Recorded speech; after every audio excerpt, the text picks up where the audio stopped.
चलिए हम लोग कल देखे थे तत्व, उसके संकेत और उसके परमाणु संख्या। तत्व, संकेत और उसके परमाणु संख्या। अब देखेंगे हम लोग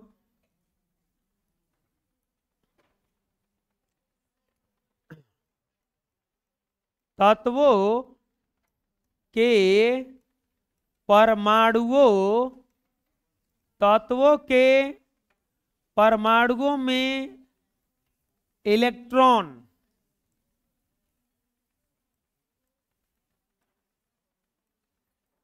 प्रोटॉन, इलेक्ट्रॉन और प्रोटॉन, इलेक्ट्रॉन और प्रोटॉन की संख्या।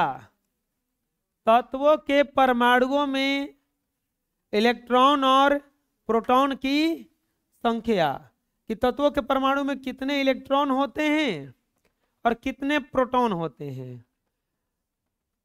आपको पता होना चाहिए कि किसी भी तत्व के परमाणु, किसी भी तत्व के परमाणु में इलेक्ट्रॉन को खाली हम ई लिखेंगे, इलेक्ट्रॉन और प्रोटॉन की संख्या उसके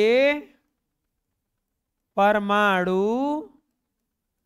संख्या के परमाणु संख्या के बराबर होती है। किसी भी तत्व के परमाणु में इलेक्ट्रॉन और प्रोटॉन की संख्या उसके परमाणु संख्या के बराबर होती है। मतलब दुनिया का कोई भी तत्व उठा लेना, उसमें कितना इलेक्ट्रॉन होगा, कितना प्रोटॉन होगा, तो जितना उसका परमाणु संख्या होगा, यानी कि इलेक्ट्रॉन बराबर प्रोटॉन बराबर परमाणु संख्या, इलेक्ट्रॉन बराबर प्रोटॉन बराबर परमाणु संख्या।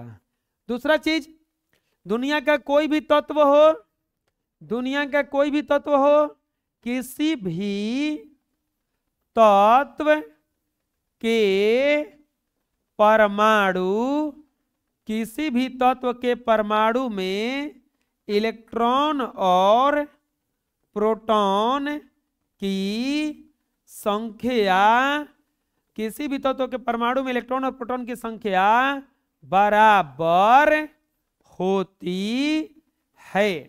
किसी भी तत्व के परमाणु में इलेक्ट्रॉन और प्रोटॉन की संख्या क्या होती है? जितना इलेक्ट्रॉन होता है उतना ही क्या होता है उसमें? प्रोटॉन।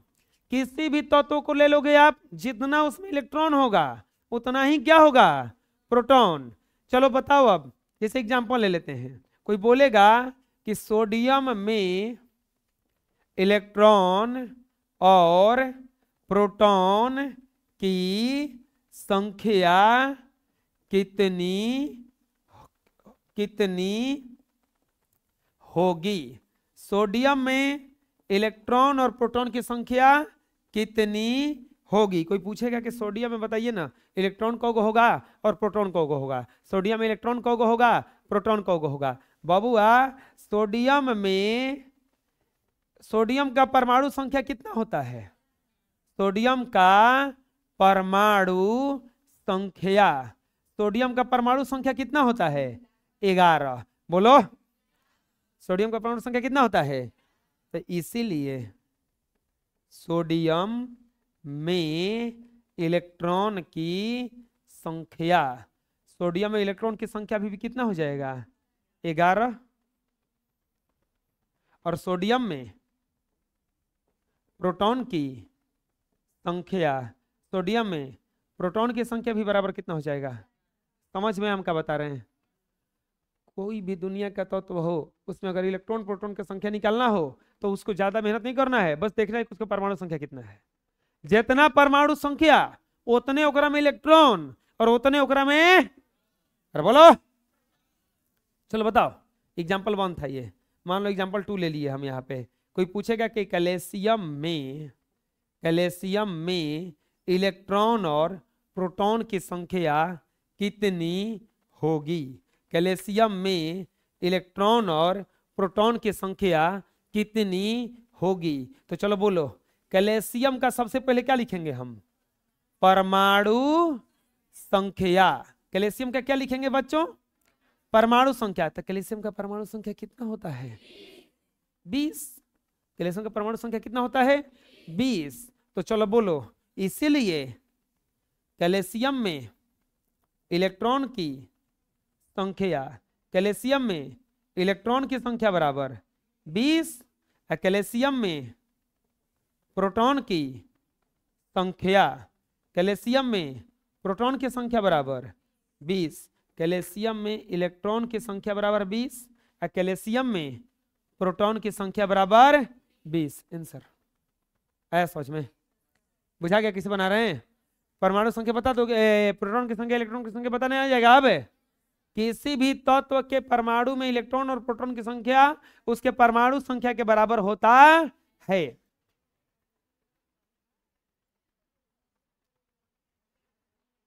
इलेक्ट्रॉन प्रोटॉन की संख्या जो होती है किसके बराबर होती है? परमाणु संख्या के। किसके बराबर होती है? परमाणु संख्या के। अब देखो, इलेक्ट्रॉन पे अगर आवेश देखा जाएगा, इलेक्ट्रॉन पर आवेश और प्रोटॉन पर आवेश है, बात नहीं? इलेक्ट्रॉन पर आवेश और प्रोटॉन पर आवेश समझिएगा। सबसे पहले यह समझिए कि जो परमाणु होता है किसी भी तत्व का, वो उदासीन होता है। क्या होता है? उदासीन होता है। अब आप ही लोग तुरंत बताएंगे कि कैसे उदासीन होता है। परमाणु जो होता है क्या होता है? वो उदासीन होता है। काहे होता है इसका रीजन खोजते हैं। अब इलेक्ट्रॉन पे जो आवेश होता है वो होता है ऋणात्मक। ऋणात्मक का मतलब हुआ माइनस। और प्रोटॉन पे जो आवेश होता है वो होता है धनात्मक। धनात्मक का मतलब हुआ प्लस। इलेक्ट्रॉन पे जो आवेश होता है वो होता है ऋणात्मक, और प्रोटॉन पे जो आवेश होता है वो होता है धनात्मक। अगर बताइए कि अगर आपको 10 रुपया दिया जाए, कितना बढ़िया था ना, 10 रुपया मिला और तुरंत छीन लिया जाए, तो आप मिला के क्या हो गए? अगर कोई आपसे 10 रुपया छीने और तनिए कहीं से 10 रुपया आपको मिल जाए, तो फाइनली आप क्या हो गए? जीरो में न रहे, क्योंकि 10 रुपया माइनस हुआ था ना, अब फिर 10 रुपया मिलिए गया तो फिर से जीरो। यानी कि अगर एक डब्बा है, अगर एक डब्बा है उसमें से आप 10 रुपया निकालो और 10 रुपया डालो, तो डब्बा में पैसा बढ़ेगा कि घटेगा? जितना है उतने न रहेगा। कहे कि हेने से 10 रुपया निकाल रहे हो, हेने से 10 रुपया डाल रहे हो, तो बतिया तो बराबर हो गया। तो अब बताओ, देखो परमाणु क्या होता है? परमाणु क्या होता है? परमाणु कुछ इस तरह से बना हुआ होता है। देखो, परमाणु एक गोल डब्बा है, इसके ठीक बीच में रहता है प्रोटॉन, और जो इलेक्ट्रॉन रहता है इसके चारों तरफ क्या करता है? चक्कर लगाता है, लाइक अ सौर मंडल। सौर मंडल में सबसे बीच में कौन है? सूर्य, और उसके चारों ओर जो ग्रह हैं क्या कर रहे हैं? चक्कर काट रहे हैं। उसी तरह से परमाणु भी होता है। परमाणु जो होता है वो ठीक गोल होता है, बीच में होता है प्रोटॉन, जिसको कहा जाता है नाभिक। क्या कहा जाता है? नाभिक। ये चारों ओर चक्कर लगाते हैं। चारों ओर जो चक्कर लगा रहे हैं, चारों ओर जो चक्कर लगा रहे हैं वो इलेक्ट्रॉन हैं। कौन चक्कर लगा रहे हैं बच्चों? इलेक्ट्रॉन। कौन चक्कर लगा रहे हैं? इलेक्ट्रॉन।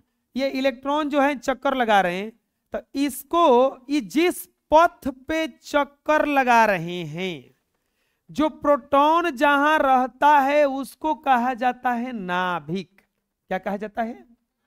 पूछेगा कोई कि प्रोटॉन कहां रहता है? नाभिक में, परमाणु के नाभिक में। परमाणु के नाभिक में। नाभिक में, नाभिक ठीक सेंटर को कहा जाता है। सेंटर समझ में आ रहा है? ठीक बीच में। इसके बाद में ये जो चक्कर लगाता है ये है आपका इलेक्ट्रॉन। कौन है ये इलेक्ट्रॉन जी हैं। ये क्या कर रहे हैं, चक्कर लगा रहे हैं। ये नाभिक हुआ और नाभिक में ही क्या रहता है, प्रोटॉन। नाभिक में ही क्या रहता है, प्रोटॉन। अब ये जो चक्कर लगाता है इलेक्ट्रॉन, ये कोनो ना कोनो रास्ता होगा ना, कोनो रास्ते पर ना चक्कर लगा रहा होगा, कोनो ना कोनो पथे ना होगा। तो इसको रास्ता या पथ न कह करके इसको कहा जाता है कक्षा। क्या कहा जाता है इसको, चलिए क्या क्या सीखे हम लोग। परमाणु का आकार कैसा होता है, परमाणु का आकार कैसा होता है, गोल होता है। परमाणु के ठीक बीच में क्या होता है, और नाभिक में क्या होता है, इलेक्ट्रॉन क्या करता रहता है, नाभिक के चारों ओर चक्कर लगाता है। जिस पथ पर चक्कर लगाता है उस पथ को क्या कहा जाता है। कितना समझ में आ गया। परमाणु के बारे में अगर देखा जाए तो जिस पथ पे चक्कर लगाता है ये पूरे को कहा जाएगा परमाणु। पूरे को क्या कहा जाएगा, परमाणु। इस पूरे टर्म को क्या कहा जाएगा, परमाणु। इसके बाद में ये जो ठीक बीच वाला भाग है उसको क्या कहा जाएगा, नाभिक। ठीक वाला बीच वाला भाग को क्या कहा जाएगा, नाभिक। ये है आपका परमाणु की संरचना।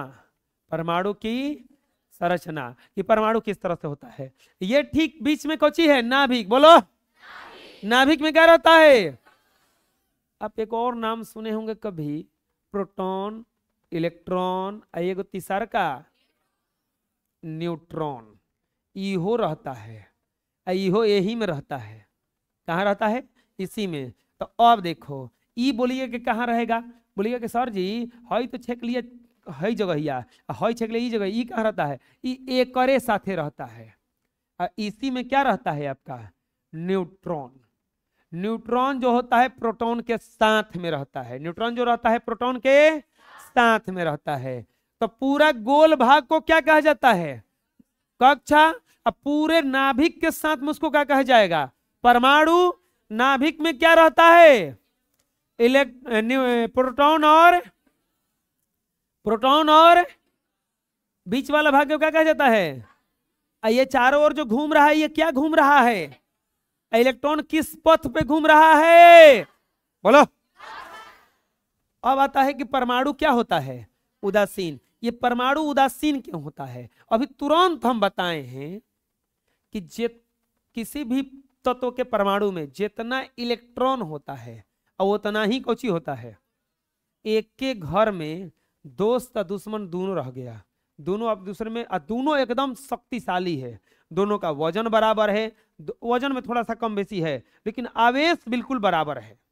आवेश बिल्कुल क्या है, बराबर है। अब आवेश बराबर है, दोनों के एक घर में रख दिए, कट कुट के मर जाएगा कि नहीं मर जाएगा अपने में, कट कुट करके दोनों मर जाएगा ना अपने में। तो ये होता है एगो होता है प्लस, एगो होता है। अभी तुरंत पढ़ें कि जितना इलेक्ट्रॉन उतने तो दोनों कट के मर नहीं जाएगा, तो मर जाएगा तो परमाणु क्या हो जाता है। तो कहिएगा कि एगो और ही तो है, कौची है वो। तो न्यूट्रॉनवा के बारे में कुछ नहीं बारेंगे, न्यूट्रॉनवा पे कौन सा आवेश रहता है।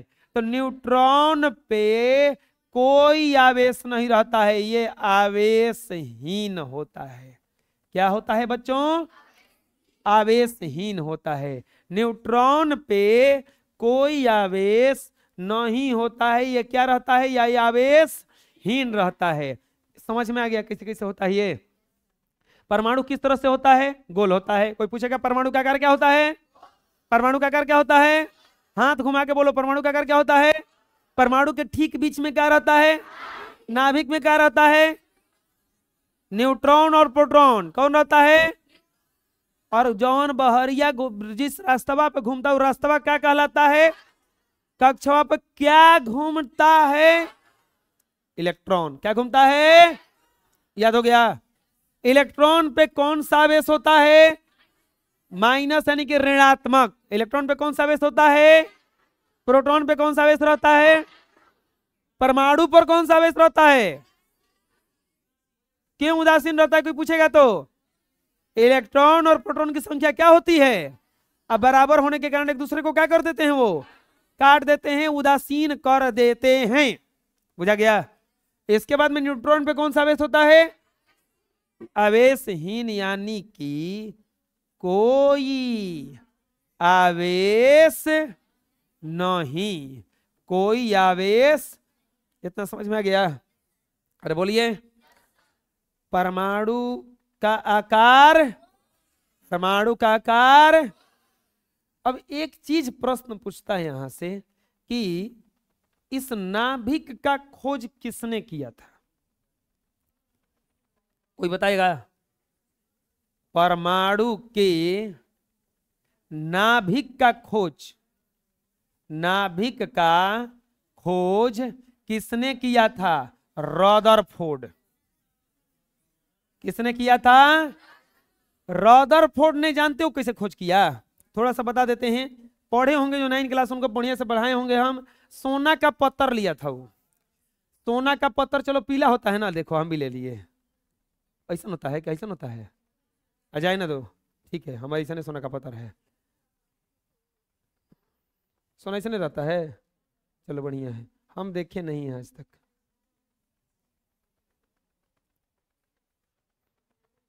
हाँ, इस पर क्या किया था ना रदरफोर्ड ने? अल्फा किरणों से प्रहार कराया था। अल्फा किरणों से क्या कराया? प्रहार कराया। जब अल्फा किरणों से प्रहार कराया तो हुआ क्या यहाँ पे कि बहुत 10,000 में से लगभग बहुत सारा किरण बिना विचलित हुए आगे निकल गया। बिना विचलित हुए क्या हो गया?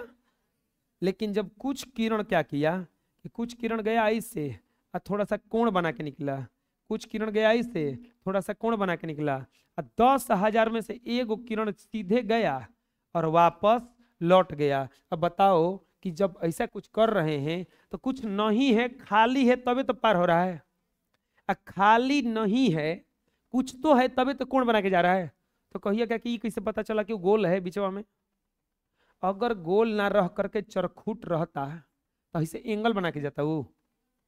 नहीं ना, जाता टकराता सीधे वापस आ जाता। एंगल बना रहा है, इसका मतलब कि वो गोल है बीच में पूरा।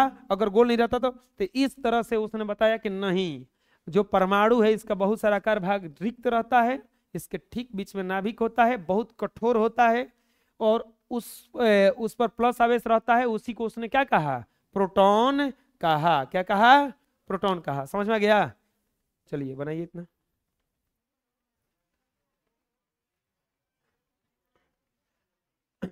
अब आता है इलेक्ट्रॉनिक विन्यास। इलेक्ट्रॉनिक विन्यास।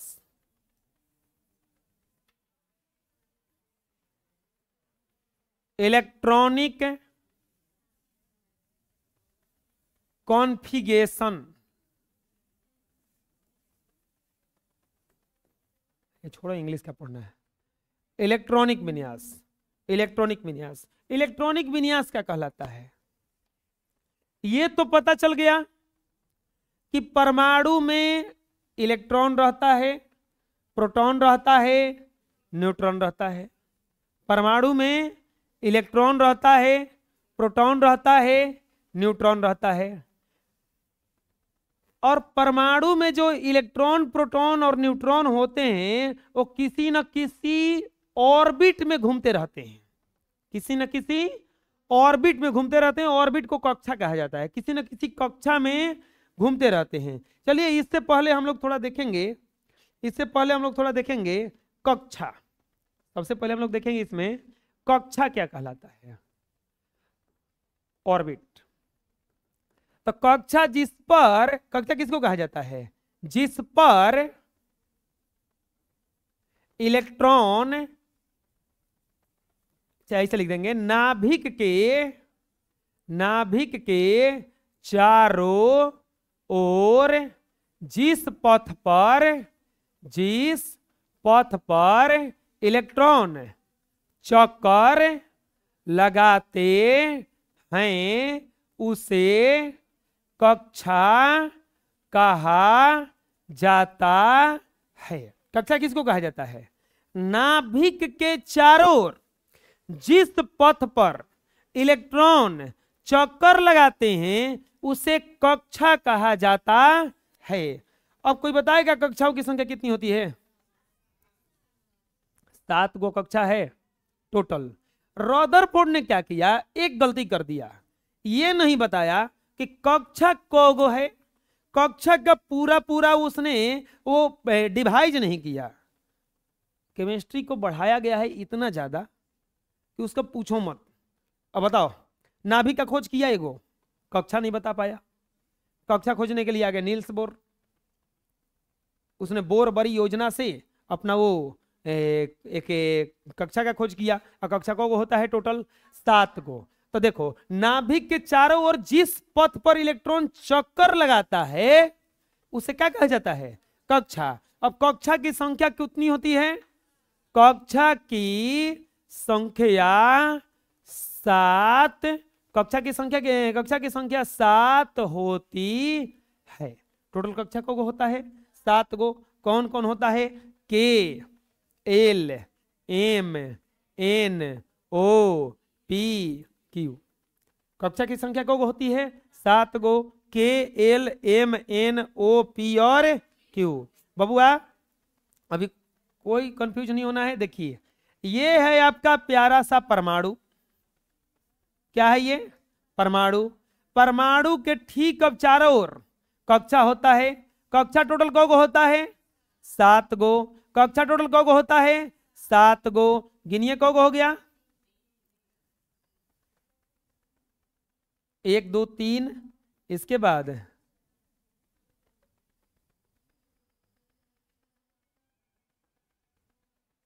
4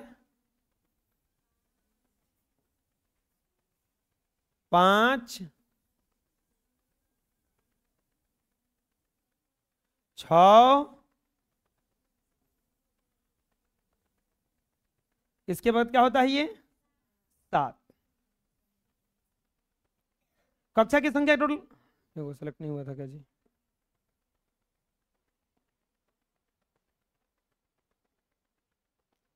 कक्षा की संख्या टोटल कितना होता है? ठीक बीच में होता है नाभिक। ये कक्षा कहलाता है के, एल, एम, एन, ओ, पी, क्यू। ये टोटल क्या हो गया आपका? कक्षा के, एल, एम, एन, ओ, पी और क्यू। कक्षा की संख्या कितनी होती है? 7। अब ये सवाल आता है कि किस कक्षा में कितना इलेक्ट्रॉन होता है? किस कक्षा में कितना इलेक्ट्रॉन होता है? तो ये है आपका कक्षा, और यहां पर ये इलेक्ट्रॉन की संख्या। किस कक्षा में कितना इलेक्ट्रॉन होता है अब ये हम लोग डिसाइड करेंगे। तो इसके लिए कक्षा को हो गया 7 गो। के, एल, एम, एन, ओ, पी, क्यू। कक्षा को 7 गो। के, एल, एम, एन, ओ, पी और क्यू। बबुआ कक्षा यहाँ पे तो पहिलका कक्षा में जो ज्यादा से ज्यादा इलेक्ट्रॉन रख सकते हैं वो रख सकते हैं कगो 2 गो। दूसरका कक्षा में जो इलेक्ट्रॉन होता है वो होता है 8 गो। दूसरका कक्षा में कितना इलेक्ट्रॉन होता है? 8 गो। तीसरका कक्षा में होता है 18 गो। तीसरका कक्षा में कितना इलेक्ट्रॉन होता है? टोटल 18 गो। चौथा जो कक्षा रहता है उसमें रहता है 32 गो। कितना रहता है? टोटल कक्षा कगो होता है? बोलो 7 गो। कगो पहला क्या नाम है कक्षा का? के, एल, एम, एन, ओ, पी, क्यू। के, एल, एम, एन, ओ, पी, क्यू। पहला कक्षा में कौन इलेक्ट्रॉन? अरे बोलो। दूसरका में, तीसरका में, चौथा में, पांचवा में 32 घटता जाता है। अब 32, छवा में 18 और 7वां में इस तरह से चलता है। टोटल कक्षा में इलेक्ट्रॉन बराबर बराबर नहीं होता है।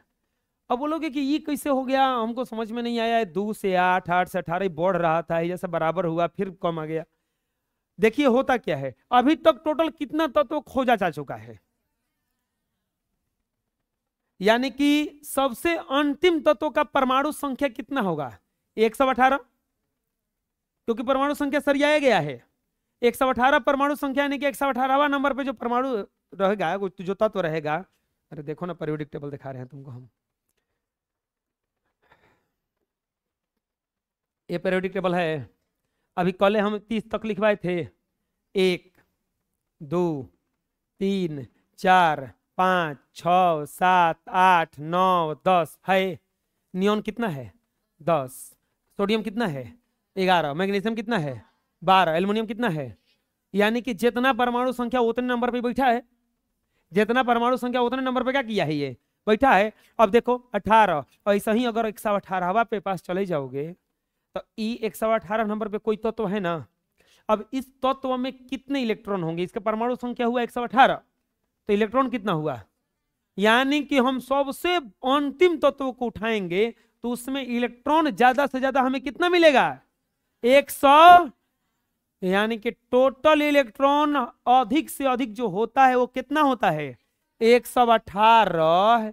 तो अब बतावा जा पहिलका कक्षा को इलेक्ट्रॉन। अब एक और नियम कौची है, इलेक्ट्रॉन जब भरते चले जाएंगे तो ये समझ लो बस कि ये इसे अब तो वो आ गया है तो भीख वाला सिस्टम ने, बम्पर सिस्टम,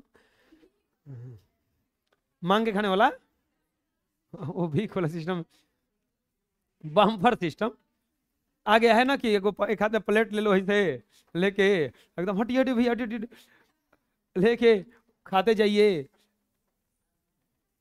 दूसरा के कुर्ता में हाथ पोछते जाइए, खाते जाइए, फिर लेके जाइए प्लेट, हाँ डाला पूरी डाला पूरी डाला, तो लेके फिर आदमी से सिस्टम चल रहा है ना। पहले क्या चलता था, आराम से बैठा दिया जाता था बोड़ा पे, नहीं तो बेंच कुर्सी जो भी है, बोड़ा पे बैठ के खाए हो कभी? सबसे अच्छा वही लगता है, आराम से सूचित तो बेसी खाता है आदमी, भिखिया वाला सिस्टम से कम खाता है। बम्पर वही गलत है, वो करके नया नाम दिया है वो करेगा भीख वाला सिस्टम कहेंगे तो अच्छा नहीं लगेगा, तो करके नया नाम दिया गया बम्पर सिस्टम। अच्छा बम्पर सिस्टम में, बम्पर सिस्टम का मतलब क्या होता है कि जितना मांगे मिलना चाहिए ना बम्पर जी, तनी जाके मांगो तो ओकरा से 2 गो खाली मिठाइया दे देगा,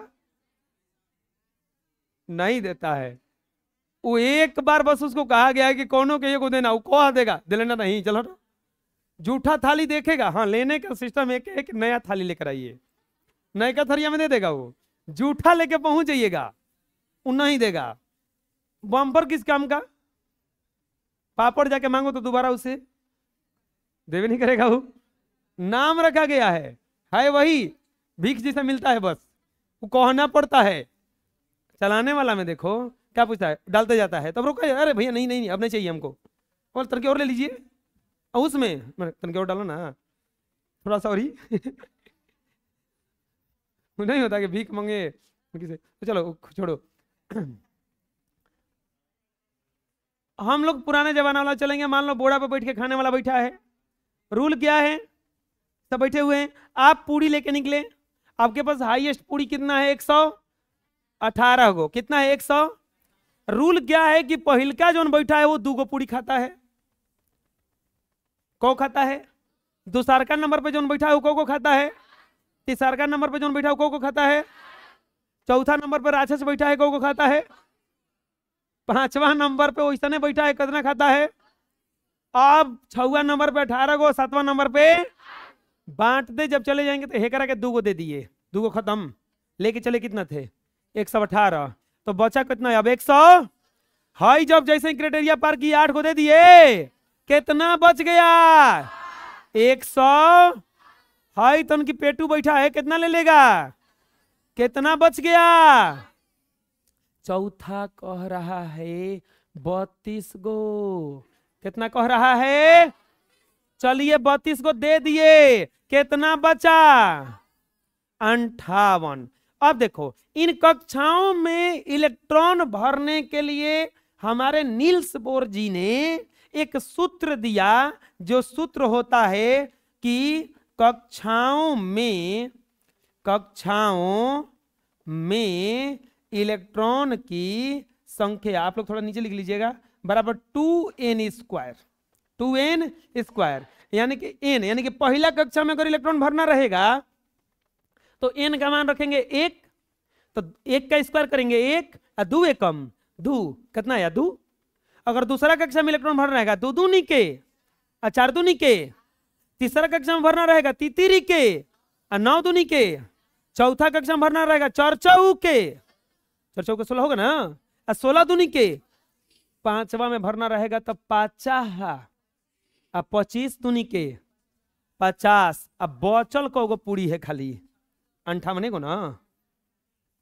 चौथा के बाद में 58 को है, को मांग रहा है, सूत्र के अनुसार को मांग रहा है 50 गो। 50 को तो आगे लगा देंगे, ओकरा के कितना दिया आएगा खाली एजा तक। देखो 4 गो तक ये रूल काम करता है 2n²। ओकरा बाद में रूल क्या कर जाता है, ये फेल कर जाता है। केमिस्ट्री में आधा रूल फेल करता है।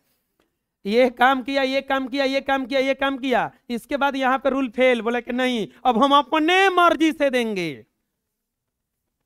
बोले कि देखा 32 को लिया है, आप भी को ले लीजिए।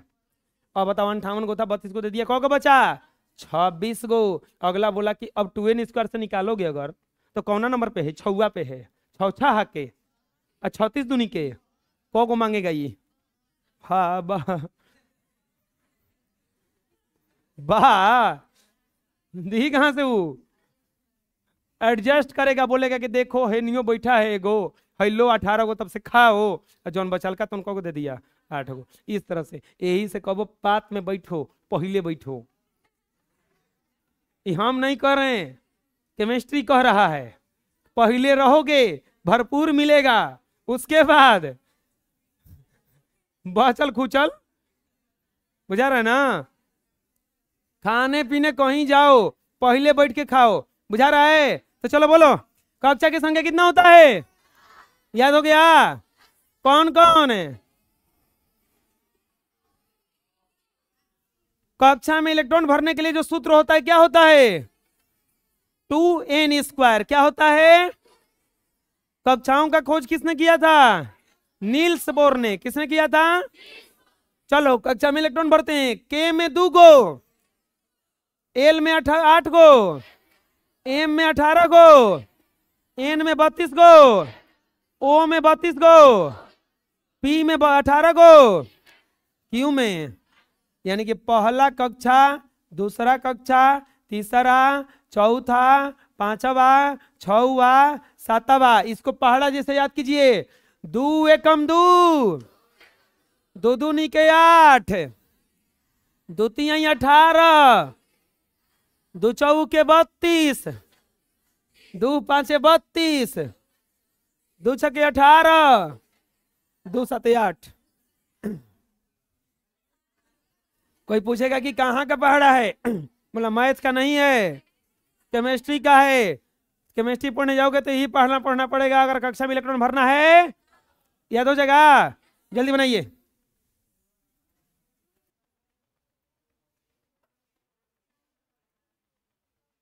चलिए हेडिंग डालिए,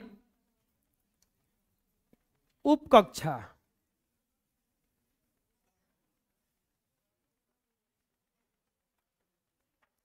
इसको कहा जाता है सब सेल।